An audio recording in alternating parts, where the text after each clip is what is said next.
Hello everybody, it's Bill, the knee pain guru, and today we have Bryony Loveday, and I wanted to have her on the call today because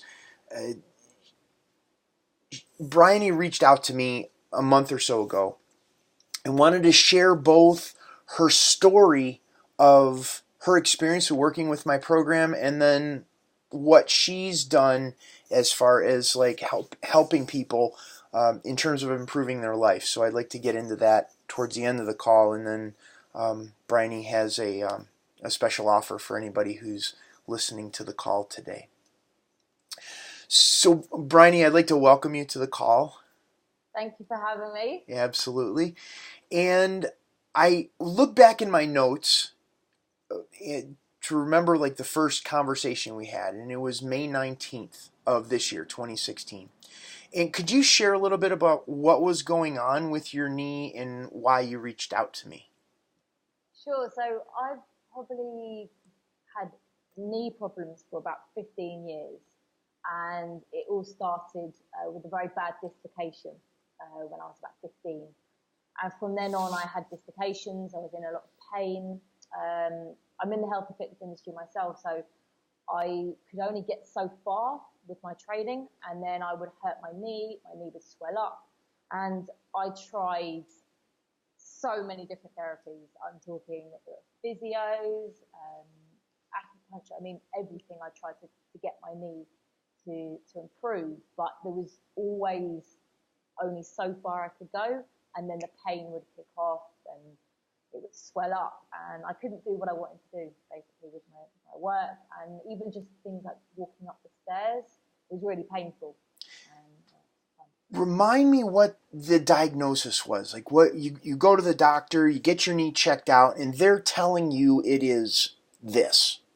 What was that? What was that? Sure. I had a few things going on. One of them was that my kneecap doesn't sit tightly in the groove. I have a very small knee groove where my kneecap sits. So that is liable to dislocation and liable for it to come out. Mm-hmm. As a result, I had a MRI scan showed that I had wear and tear on the side, the outside of my knee. I also was diagnosed with cyst on the back of my knee. Oh, Baker's cyst? Yeah, Baker's cyst, that's the one. Got it. One of them. And the fact that my knee wouldn't extend properly as well, which was a big problem. They didn't kind of pick up on that until really, really late. And actually that is probably one of the main problems which was causing a lot of my knee pain, was the fact it would not extend properly. So there were a number of kind of issues that kind of got flared up over the years. Got it.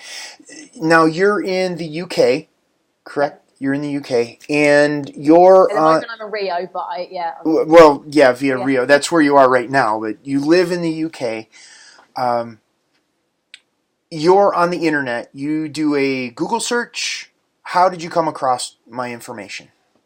I saw you on Facebook advertisement, and I saw some of the videos that you did, and I looked into it a little bit, and I saw the kind of work that you do, and I really liked the approach that you had, because the way, what I read was, it's not just about the knee. You have to do a lot of other things surrounding the injury if you really want to improve it.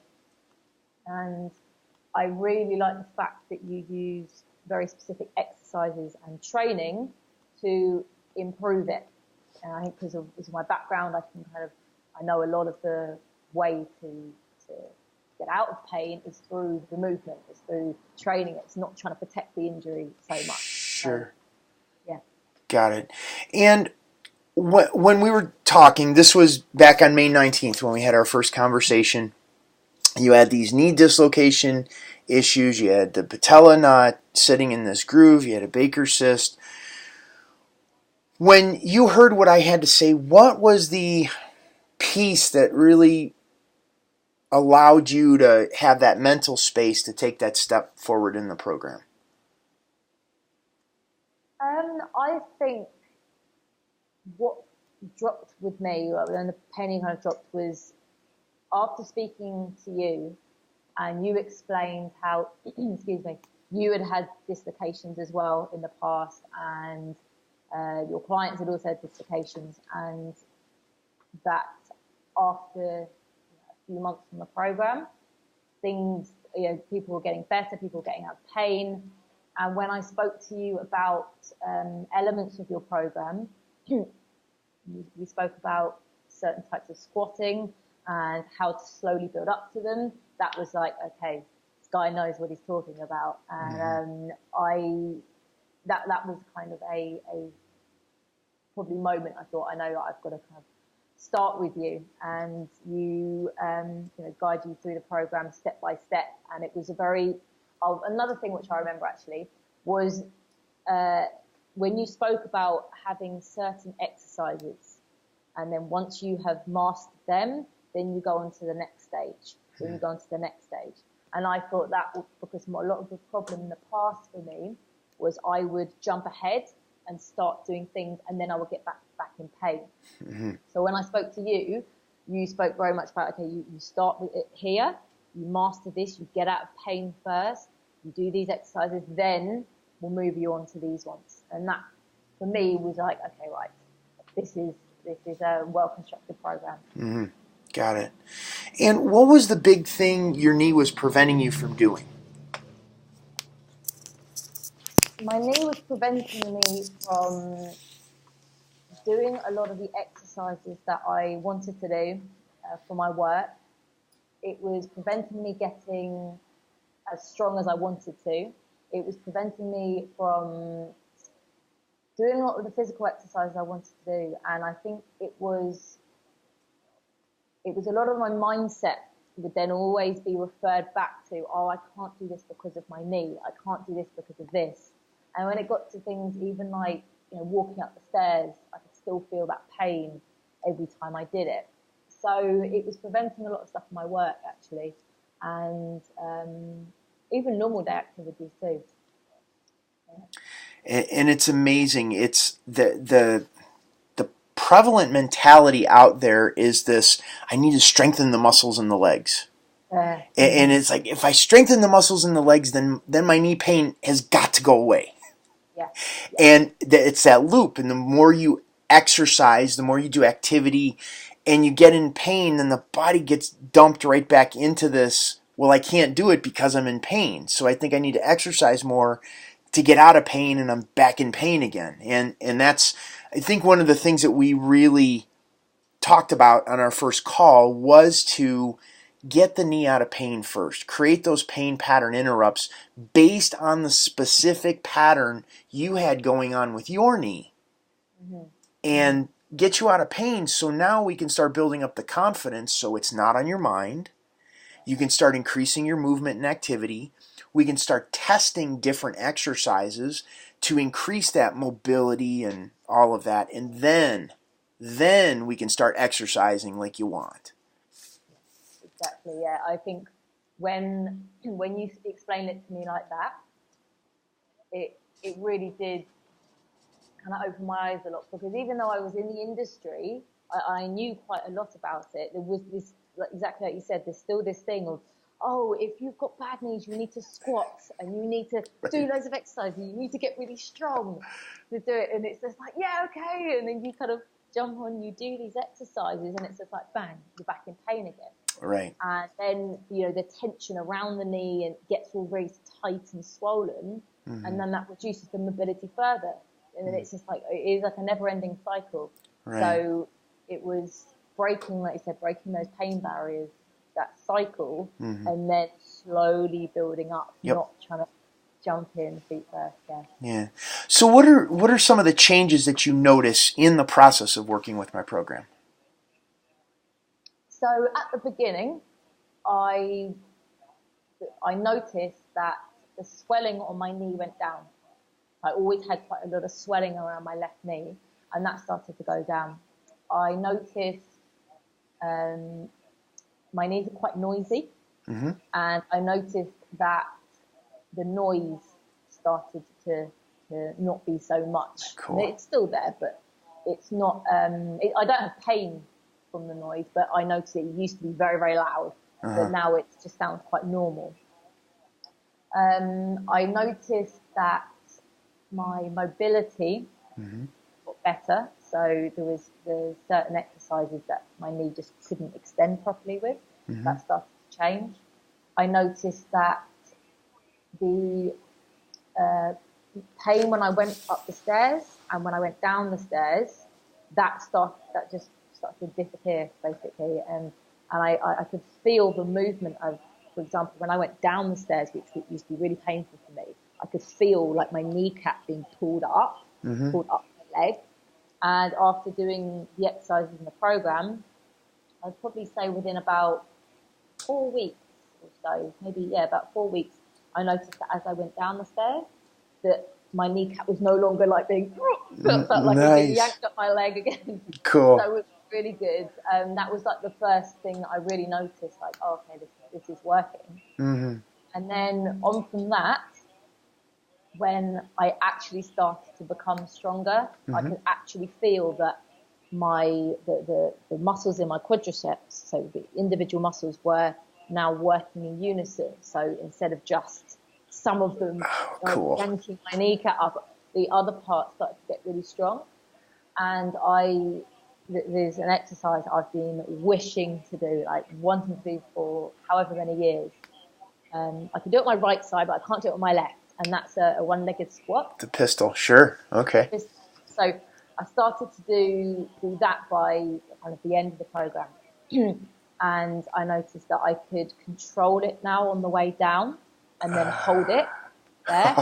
And now anytime I would try to do that exercise, I would either collapse on the floor because I had no control because my legs weren't strong enough. Is in the sense, I say strong enough, it wasn't strong in that exercise. Right. And I noticed that now I can do it slowly and controlled and hold it, and I actually feel like my muscles are working and they're not kind of collapsing, and then I don't get any of the shooting pain as well. I used to get shooting pain when it was as though my kneecap went to the side and I hit a bone. It was so painful. Yeah. It would make my eyes water. Yeah. And I don't get that's awesome. And for those that are watching the replay of this video, I did hear some of what Bryony had to share, but I didn't hear her whole story. This is actually the first time that I'm hearing the intricacies of her experience in the program. So I'm like, I always feel like a giddy little kid because it's like, yes, I'm right. I was right. So, and the time frame. Give me an idea. We talked on the 19th. I'm looking at the email that you sent me was in October, towards the end of October. So what kind of time frame between when you started the program on the 19th of May to when you were like starting this pistol squat? Give me like a ballpark. So it started in May. I think after 4 weeks or so, I noticed I was out of pain. I was no longer in pain in certain exercises. From then on, about another 4 weeks on from that, so 8 weeks in, it was about 8 weeks in, I managed to get to the advanced exercises in the program because I kind of held off from them because I was still in a bit of pain. So by 8 weeks, I was started on them. And then probably 4 weeks on from that, I had mastered the pistol squat going down, and I could hold it without pain. And that was probably the time frame. So that was probably like 3 months. May, June, July. Yeah, it was about 3 to 4 months that I could get down there. So Cool. So this is something that you've been struggling with for 15 years. Yeah. And within 3 months, you got to a place where you were mastering the exercises and were completely out of pain. Yeah. Yes. So I just want to smile right now. That's it. Yeah, we'll go for it. Thank you. So the stage I'm at now is that I have mastered a lot of the exercises, and I'm working on getting better at them as well, so getting stronger with them. And I think from now on, I've changed a lot of the way I think about my injury, because what I felt was before was like, oh, I can't do this because it's preventing me because of my knee. But now I'm like, I know what I can do, and I know now the movements that aggravate it. And I know now that, I might not be able to do these movements, but there are loads better ones that I can do, and actually they are kind of better. So that's what I've noticed as well, which has been a real big relief, actually, to be honest with you, because before I kind of was in a mindset, I can't do this because this hurts. But now I'm like, I can do this, and these ones are better. Yeah. Nice. Cool. Okay.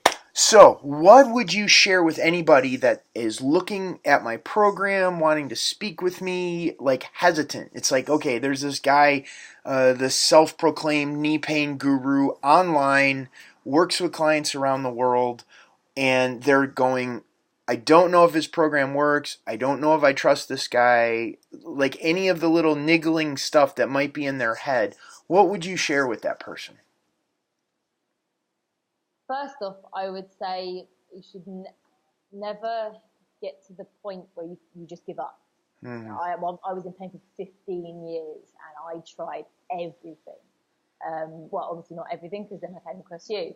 So I would say to anyone who is thinking about doing it is jump on a call with you, like speak to you, go through the questions that you have, and know that it is possible to get out of pain. It is possible to get out of pain. And as long as you kind of keep pushing and improving little bit by little bit, like you can get there. Like honestly, I was 15 years I was in pain, and now it doesn't hurt. And then if it does start to hurt, I know exactly what I need to do to get myself out of pain again.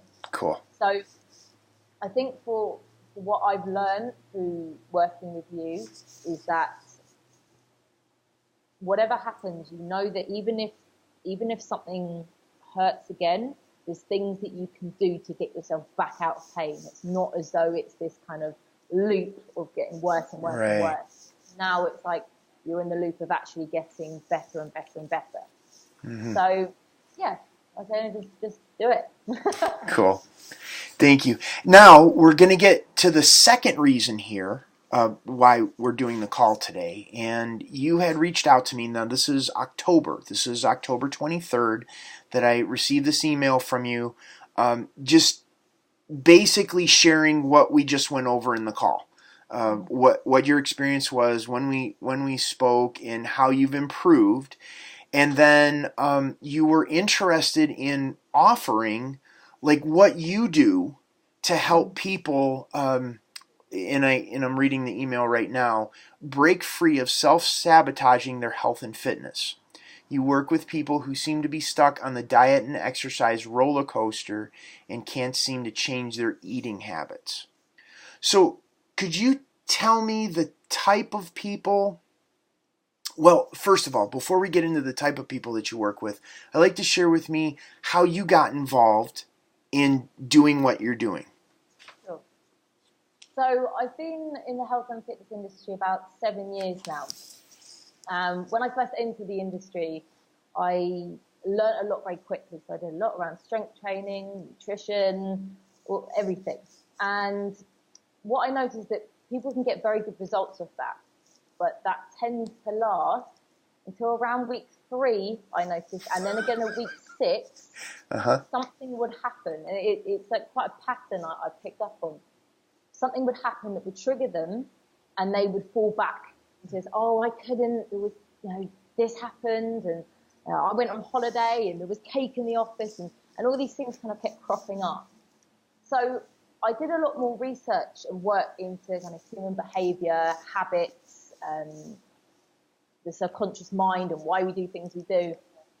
And that kind of led me to to do a lot more work into self-sabotaging and actually looking at human behavior and how you break these habits for good. Mm-hmm. So, over the years, I did a number of different things. I mean, I opened up my own gym and I sold that, and I moved my work online. So I do a lot more coaching now around changing people's behavior at a subconscious level, not just kind of eat this, don't eat this. It's about really understanding why we are stuck in this rut. Mm-hmm. Got it. And was this something that you experienced yourself, or this was just a pattern that you recognized in working with clients over the past 7 years? Both. Both. So yes, definitely both. Because, I mean, it's funny because a lot of trainers and the personal trainers, they have quite extreme eating habits as well. And I noticed that. And I noticed that for myself. I would go from this feeling very in control. I must be very controlled with my diet and my training, very controlled. And then that would cause me to swing out of control and go, feel that they almost go on like binges, and then you'd be back in control and out of control. And this was something that I noticed with clients as well. And it tends to happen with people who are maybe overweight and have weight to lose, but also people who are normal weight. They tend to swing from this in control to out of control. And I noticed that after working with clients for a number of years, that this kind of swinging behavior from being in control to out of control, being very good to not very good to deserving, not deserving, that tends to be like a roller coaster effect. And I noticed that even when people got results, they weren't happy because they felt that they were so controlled in this point, and then they would swing out of control. And that kind of led me down the path of actually, how do you have the results you want, you keep them, and you're happy once you're there, and you don't feel this form between up and down. So that's kind of where all of this kind of came from, was really kind of understanding. I work very closely with clients, and it's very refreshing when you see people kind of come out the other side and then pinging behavior anymore. Yeah, it's shocking. Like when I hear what you're saying, it's so similar with people with knee pain. So similar. It's like they went up the steps and they weren't in pain, and they're focusing on why they're still in pain, like the element that they're still stuck in pain. So I completely agree with you. It's like the mindset piece that keeps most people stuck, whether it be, diet, exercise, roller coaster, whether it be knee pain. So that's really cool to hear that pattern. And that's what I look for. Well, let's see. What type of clients do you work with? So I work with people who have probably been either dieting or going to the gym for maybe a while, and they kind of feel themselves improving, but they find they keep having points where they fall off again and they go down. So it's self-sabotaging, and then they fall off the wagon again. So people who have maybe done this for a year or so, maybe less, or maybe more, but they feel that they're not in control of their habits. They feel that their habits are controlling them, and that they've realized that they are going from this kind of quite extreme behavior, from being like feeling like in control and then out of control. So I work with quite a number of different clients, but I even work with personal trainers as well. Oh, yeah. That's a twist.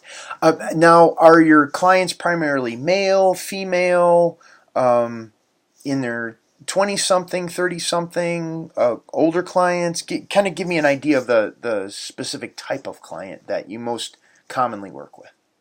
Most commonly, I work with women between the ages of about 28 to around 50 or so, maybe 45. And they are on this, like as I say, they're like on this roller coaster of being very good, and then something happens and they come off again. And they might experience a lot of internal turmoil when it comes to food. They feel quite trapped by certain diets. Uh-huh. They might have tried paleo, veganism, done all sorts of different things, but can't seem to get to that middle ground, that piece where they're maintaining their ideal body weight. They don't feel controlled around their food choices, and want to kind of break free of this self-sabotaging roller coaster.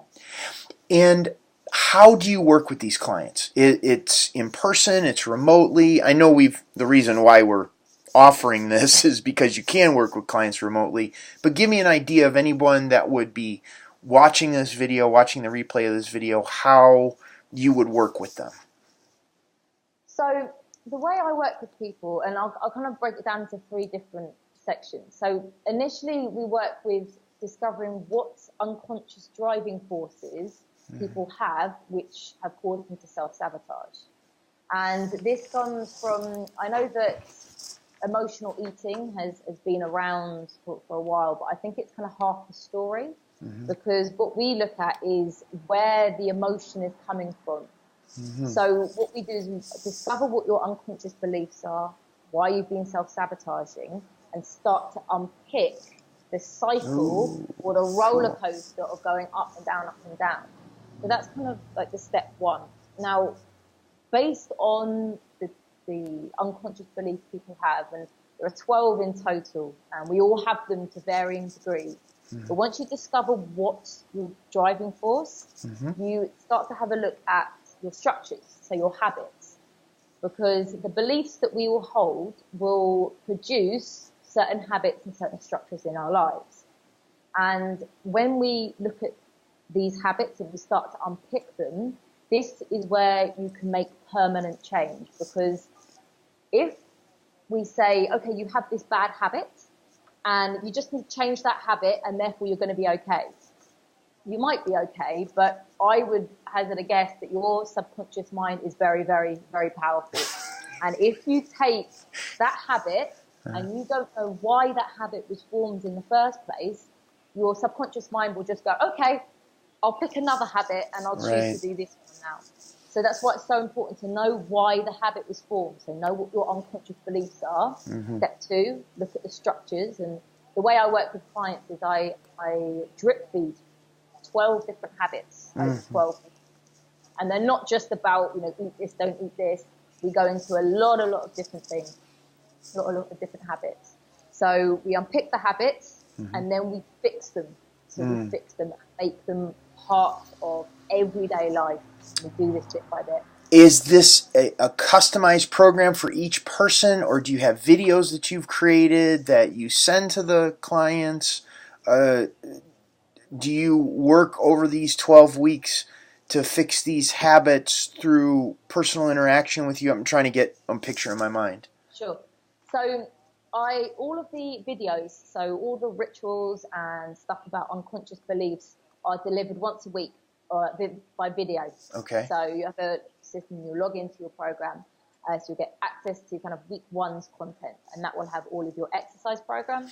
It will have all of the information and the videos on the habits, and there are about 4 per week.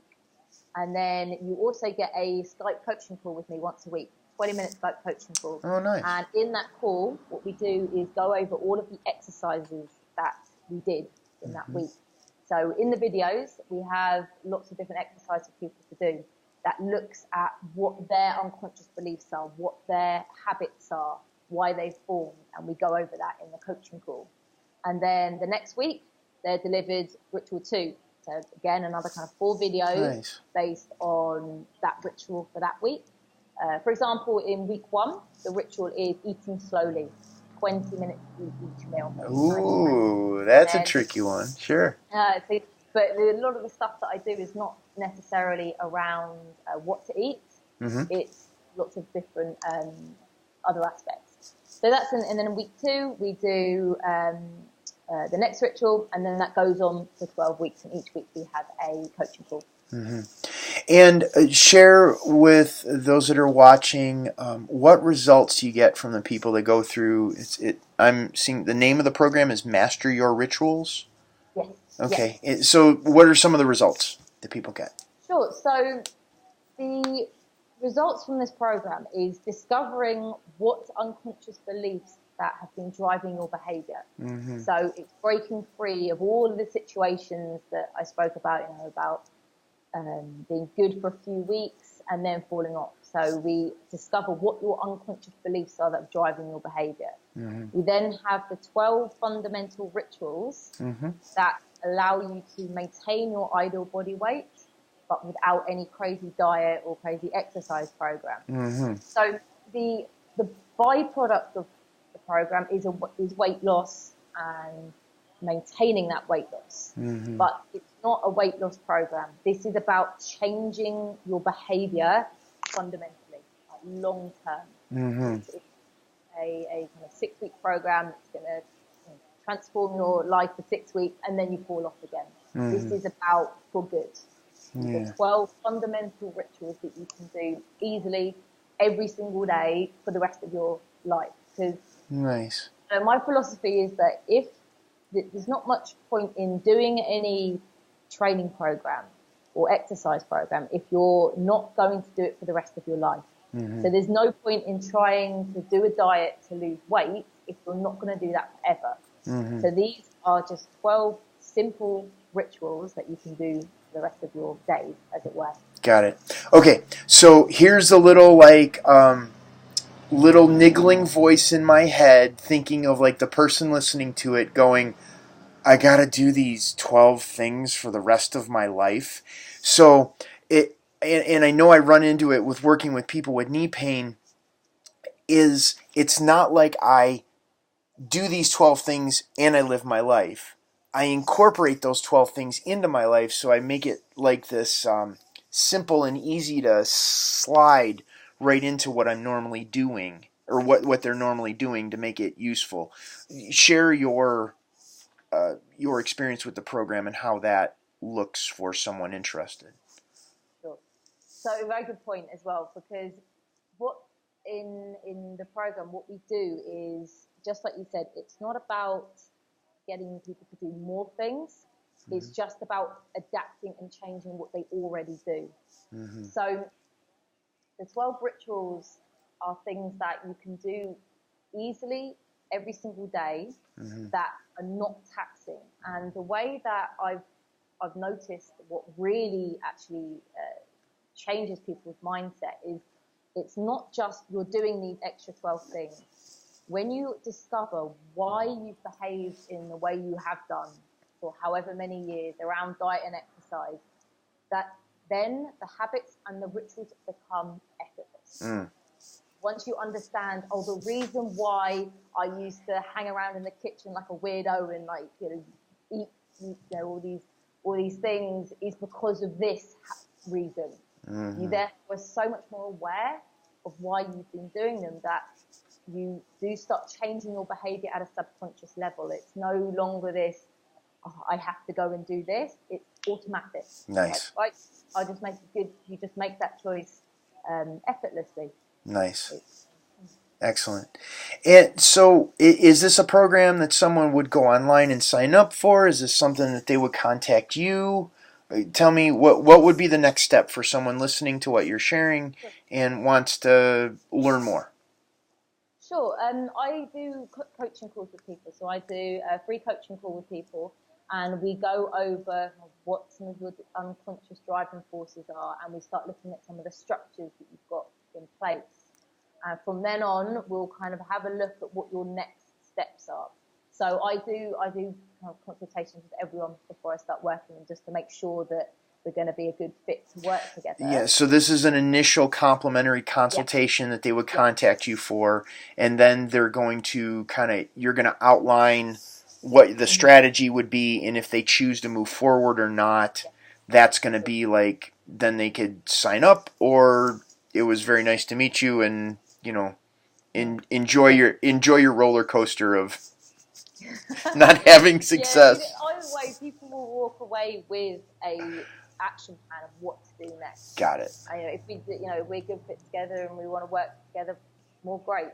But if not, you still have a level of awareness now of why you've been doing the things you're doing, why you're stuck. and feel this kind of internal battle of not being able to get what it is that you say you want. Because this is all about on the program. What I really found is the difference is this takes what you want and aligns that with your actions. Nice. That's basically the fundamental of what the program is. It's no longer, I want to lose weight, or I want to be healthy and get the body I want. Oh, but I can't seem to do this. So the program kind of gets rid of that and gets to the bottom. It's just what you want and the actions, and then just put them together. Nice.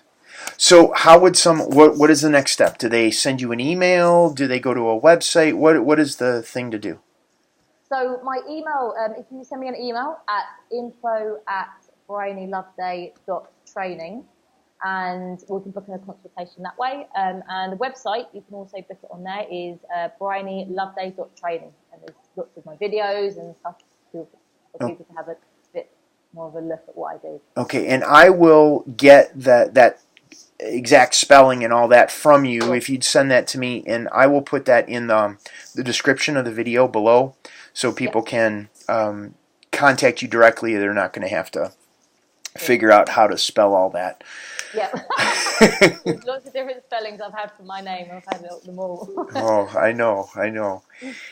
Okay, well, thank you so much for taking the time to share your experience with my program and sharing what you offer with people. I think we're in a very pivotal time right now where there's being this transition from how everybody thinks about getting better and getting help with all of these awesome people that are coming online that can help people with knee pain or mindset or these cycles that they get stuck in. So I thank you for doing the work that you're doing, and I'm glad to see more and more people are doing that. Yeah, brilliant. Pleasure. Okay, well, thank you so much. And I'll speak to you soon. Take care.